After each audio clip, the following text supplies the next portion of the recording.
I would like to ask you if you can share with us a little bit of your background. Where do you born? Where do you come from? All right. Well, I'm from Cagayan de Oro City. That's in Mindanao, and most of my life I live there. So I just recently moved here in Manila for like 3-4 years now. So you moved from Mindanao to Manila. Yes. How did you find to get into the big city? Well, it's a big change, not only for me but for my kids. It's pretty challenging at first, especially that I haven't really thought of like moving to a big city because I'm actually a province girl, and I really love, like the fresh air and lesser people. So when I came here, I was like, oh my God, like I was like looking around and all these buildings and whatnot and all the traffic, and I'm so not used to it. So it's a big change for us. It's a big, it's a big... A big difference to get into the mega city. There is Yes, 20 yes, million yes. people lives. It's Exactly. really a huge difference. And it's also like the people are totally different, their values, their personalities and whatnot. It's kind of like, not a culture shock. It's kind of like, because they're still Filipinos, but it's totally different. The people here are... It's more rushy. Not rushy. It's... When you are in the province, you feel at home and the people are so welcoming and all that. Here, they have their own So lives to live. the ignorance is more significant here. Yes, something like that. I understand. So, can you tell me a little bit about your family, if you do not mind to share something? Your family Sure. background? I'm very proud of my family. I'm a second child of 7. We are a big family. So my father is a forester. So my mom died when I was like 14 years old. I was second in high school that time. And that is a very, something that really changed our family. So my childhood is great. I grew up in a camp. It's like a plantation, it's guarded. So no one can just simply get inside and whatnot. And all the houses there are like uniform. And then my neighbors are really, they're really nice. We're like a family. So it's like you are in a different country. Because this place is actually managed by an American company before, but now it's not. So I'm not gonna like just mention the company. So we have free electricity, we have free water, the house is even free, and we have a supply of milk every morning. We just have to go to this, this office to get the milk. And then when I go to school, they will pick me up with the school bus, like that. It's really nice. And how was the school? It was organized also by them? Oh no, this is run by nuns and priests. It's a Catholic school. And even until now, it's still there. But a lot of changes because the company went to like a recession or something. So they changed management. So it's totally different now. But my childhood is really, it's great. Yeah, it's great to hear as well. And any special memories you carry with you to Manila? You missed anything from home? Oh wow, a lot. You just said the paradise was there, and Of now you are course. in the concrete jungle. Exactly. You know what? The one thing I really missed is that if I want to go to the beach, I just need to take it will only take me 10 to 15 minutes to go to the beach. If I want to go to somewhere like mountains or forests, or I want to see a lot of trees, it's gonna take me 30 minutes or an hour. Here, it was like, oh my God, if you want to go to Batangas, and if you don't have a car, forget about it. And what was the trigger to make you move to Luzon Island? Okay. The first is I just wanted to have a new environment because my partner, for 10 years, we broke up. So, and I cannot function properly in my job there. It's the same company though, but there was like this offer. They were saying like, hey Libby, do you want to take this? You will just go to Manila for just 3 months, and after you just have to, you still have your same position. So it's more of so I said, oh my God. I did not think about it, and I said, okay, I'll get it, because I was in the point where I really wanted to get away. So that was the trigger. And may I ask you, what is your job now? You moved here and then you're able to continue. It's pretty luxury to settle in the same position, same company, just different island. What are you doing these days? Basically, it was a different company. It was a BPO. I've worked there for like 10 years. And then when I moved here, it's the same company, but a different position. So I'm working as a project manager in that BPO company. But then after 2 years, I resigned. So now it's totally different company. Because when I went here in Manila, I saw a lot of opportunities, and I said I have to, grab this opportunity because it offers better compensation. And I was able to provide the needs of my kids. Because when I got here, when I decided to stay here, I don't have my kids for a year. And it was, for a mom, it's something that I cried every time. I always thought about them, like what are they doing? So I was like, okay, I really have to get my kids. So that was my drive to motivate myself and better myself day by day. And that's it. Oh, nice. I'm like very emotional when it comes So, to that. how are you coping up in these days in the mega city as a single mom to take care for the kids? You know what really makes me, it's so amazing for me actually. I'm better off single. I mean, like I have the freedom to do things that I want. I don't have to consider what my partner likes, and I don't have to depend on some things, especially with decision making. It's all on me. So what I'm saying is, being a single mother, it's like it empowers me to do more. So I'm not saying that I want to be single for the rest of my life, but it's just the freedom is there, and I love it. I have been like, and I can, it pushes me more day by day. And what's the challenges to work and take care for the kids? Oh yeah, it is very challenging before when I go to the office, because I would leave my kids at night in the apartment. So when I'm at work, I have to really I have to set up a camera, just to monitor them if they're sleeping or not. So, but my kids are already teenagers, and they know how I train them how to prepare for their food.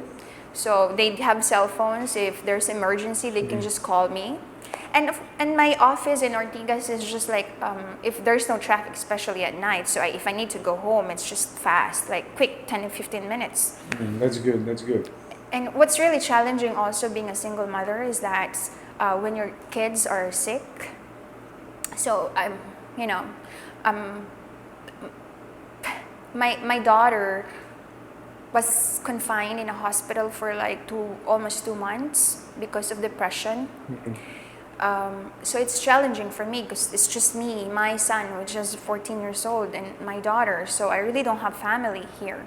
I mean, I do have my brother. He's a pastor before in Makati, but he also has his life to live, I cannot just like ask him to, hey, and it's hard because your family is in the province. So they cannot just like come here and help you out because they also have their own family to tend. Yeah.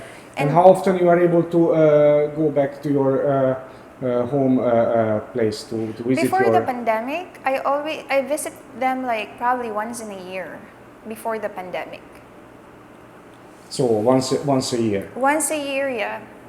If there's like some celebration or whatnot, twice, so it really depends. And your kids able to adjust to that?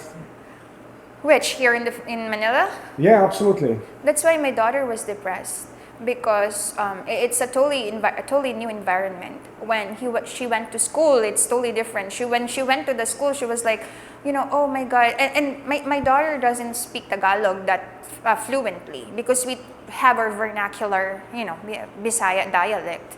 I mean, well, she can understand Tagalog, she can understand English, she can talk English, but it's totally different. And she's like coping up, and then she happened to have, she has a lot of insecurities, especially that the breakup with my partner really affected her so much. So that's why. And then we were like, that years that we were still together, we're always fighting, and she's actually like a witness to that. So, I know I should have like stopped myself and for her not to see when we were fighting, but our place is small. So, But you mean fighting, it was verbal fight or any physical abuse else also happened? just verbal fight, but she's just a kid, and I really regret that. It's never good if the kid's saying that, yeah. I know, but Yeah. I was just me, and I have this postpartum condition in the past. I really have to work myself. I have to overhaul myself, to make myself better. So that's why my goal really in life is to better myself day by day, and I always in competition with myself, and and it helps me a lot. That's good. I guess, as you said, so you moved here, you had to have some connections and gain some friends. Do you have any friends or anybody who can help you out and assisting you here in Metro Manila? Friends, okay. I have a good friend. I was so sad because we were on the same floor, and then yesterday there was an emergency. I have to rush her to the hospital yesterday, Wow. but she's stable now. She's okay, but she needs to be confined in the hospital in Medical City. But if I always, maybe this is one thing that I have to change. I always think that no one can help me, just myself. And I wanted to trust again, but it's kind of difficult. I mean, I can trust per people, but there's always like a reservation. There was a time when I was like building a friendship with someone here in Eastwood. I thought that he's a nice person and all that, but that's not the case. Oh my God, I'm so bad. Sorry. Yeah. No worries. Life You is can life. cut that. No, we're gonna keep it there. Yeah, that's about reality and for real. Hey, that's life takes you in certain chapters, and I guess the chapter closed, and now you are in the new chapter in your book. So, what's your goal and what you are aiming for to achieve in a period of time? Like, where you seeing yourself in the next 2 years? Well, I wanted to be I wanted to have a financial freedom because I really wanted to retire early and enjoy my life because I have kids when I was 20 years old, and it was really a struggle for me mentally, physically, in all aspects, emotionally. So as much as life is meant to be celebrated, it's something that you just you don't have to like work every day, stress yourself, pressure yourself. That's one thing that I'm trying to work on.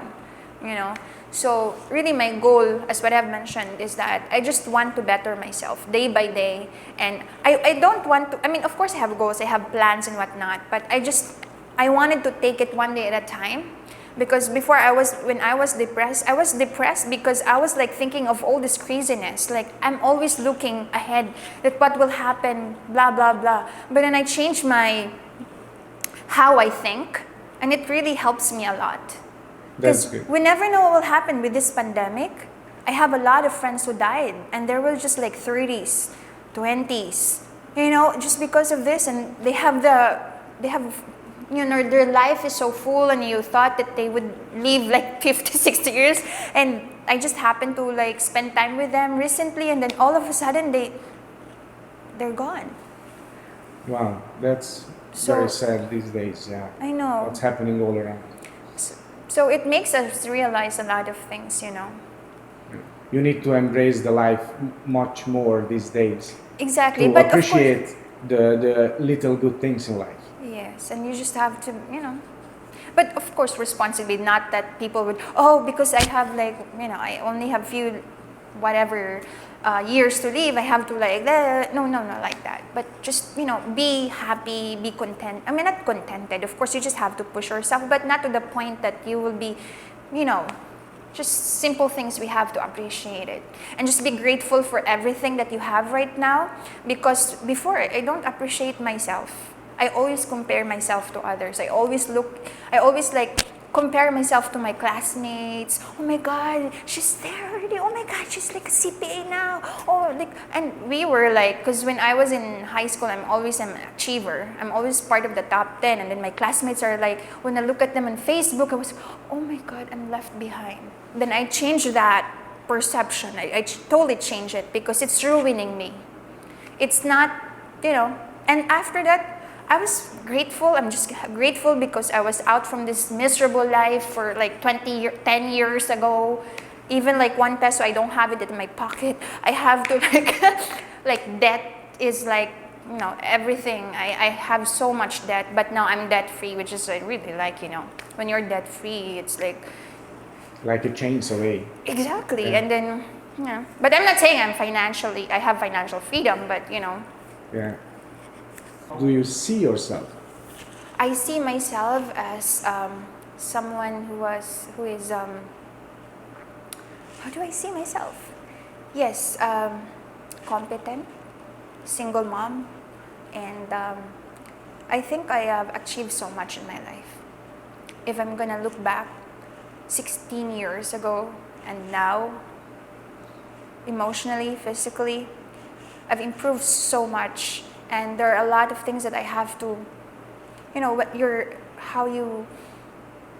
because Filipinos have a lot of like, how do you call this, like beliefs and whatnot. I have to cut some of those because it's something that's not really applicable or makes you stop from growing, should I say. Maybe the crab mentality you said? Crab mentality, and then, yeah, that's one of the things. And it's really happening even now, in an office setup. And then jealous, and then chismes like that. So I have to cut all this toxicity in my life. Good for you. Good for you. All right. And what is your message for the single moms around? What you can give them as empowering them in life, how to do better and how to survive these days? If you have any good advice. Well, for the single mom out there, just if you have a goal, just work on it, and just trust the process. Sometimes there are times wherein you felt like you want to give up, but going through those obstacles makes you something.